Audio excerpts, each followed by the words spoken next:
Farming meta events is the most popular method of earning gold in Guild Wars 2, but it also suffers from the drawback of having to process hundreds of materials to get the most value for your effort. They gave me things. While events like Drizzlewood Coast, Dragonfall, and Silver Wastes are good options to farm gold, sometimes you just want to relax and not be constantly mashing buttons, trying to tag as many mobs as possible. Sometimes you just want to put your feet up, watch Netflix on your second monitor, and still earn gold. This is where fishing comes in. In this video, I will show you how to make upwards of 36 gold per hour just fishing in Guild Wars 2. The main source of your income while fishing are legendary fishes. When you consume them, they give you chunks of ancient ambergris, which sells on the trading post for around 2 gold apiece. You will also get some aquatic treasures like antique diving helm, a golden medallion statuette, and some others that are worth 1 gold to NPC vendors. And finally, consuming other fishes, you get different tiers of fillets depending on the rarity of the fish that you catch, which you can also then sell on the trading post. We will start off with what you need to start fishing efficiently. You will need End of Dragons expansion. You will also need Local Legend Mastery Track, which adds plus 20 to your base fishing power and allows you to buy better lures and baits. And also the Fishing Party Mastery Track, which gives you a stacking bonus to your fishing power the more fishes you catch. Now we start preparing for a day of fishing. Prepare.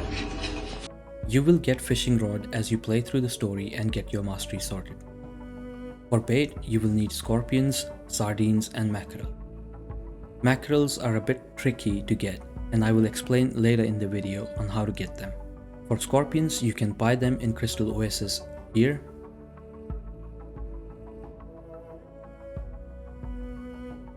and sardine you can get in New Kining City here.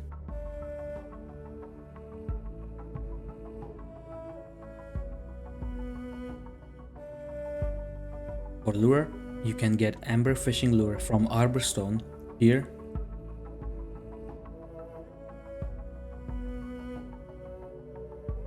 or the jade fishing lure from Dragons and Map here.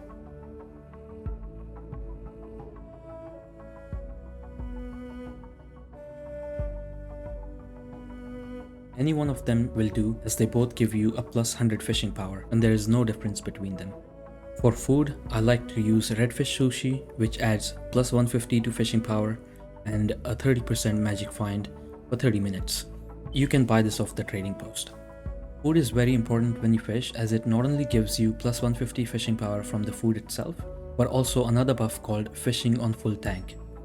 This bonus adds plus 100 to your fishing power while nourished and plus 20 to your base fishing power. When you start farming fish nodes, you will notice another buff called Fishing Party Catches. This tracks your party's or squad's total number of catches while on the same skiff. It has a maximum of 99 stacks, and the more stacks you have, the more fishing power you get. You need to keep these stacks by not getting off your skiff or not letting your skiff get destroyed. If you leave your skiff, you will see a losing association with skiff countdown begin. If you don't get back to your skiff or don't summon another skiff before the countdown is done, you will lose the Fishing Party Catches stack and you will have to start back from zero. You only need to take care of these basic things before you start fishing. But if you want to stretch it even further, you can add an item booster buff before you start fishing too. This gives you a 33% chance of extra gathering strike, which means that every few fishing nodes you will be able to catch 4 or 5 fishes instead of the standard 3. This makes it so that you spend less time moving between fishing nodes and more time actually catching fish. You can get the item booster buff from the item booster, heroic booster, or the candy corn gobbler. You say, we go fishing. You are now all set for a day of fishing. So where do you fish? The answer is, it depends on the time of the day. If you type /wiki80 in the in-game chat box, it will take you to the Guild Wars 2 wiki events timer page. Here you can check the day and night cycles. Just take a note that the Central Tyrian day and night cycle is a little different to the Canthan day and night cycle.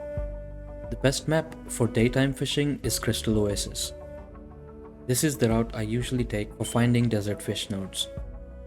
You need to have the scorpion bait equipped if you want to fish in Crystal Oasis. The fish you are looking to catch is the giant paddlefish and the wundu.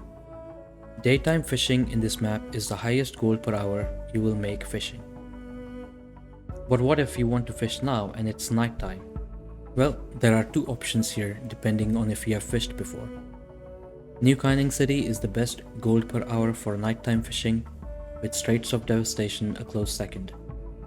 If you have never fished before, you can equip the sardine as bait and head to Straits of Devastation near the Vesper Bell waypoint. You will find plenty of offshore fish nodes around here. The fish you are trying to catch is the shipwreck moray. If you have fished before, and you have a bunch of fine fish fillets, you can trade them for mackerel at any fishmonger merchants and equip them as bait.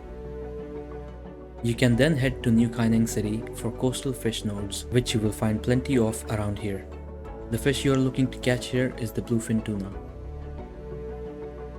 Now, fishing in Guild Wars 2 is very RNG oriented, so you can expect to make 30 to 36 gold per hour during daytime in Crystal Oasis, and 25 to 33 gold per hour in New Kaining nighttime, or 22 to 29 gold per hour in Straits of Devastation. And that brings us to the end of this guide. I hope you enjoy farming gold in Guild Wars 2. Just remember to take breaks and try not to burn yourself out by fishing for hours on end, and enjoy all aspects of the game and not just making gold.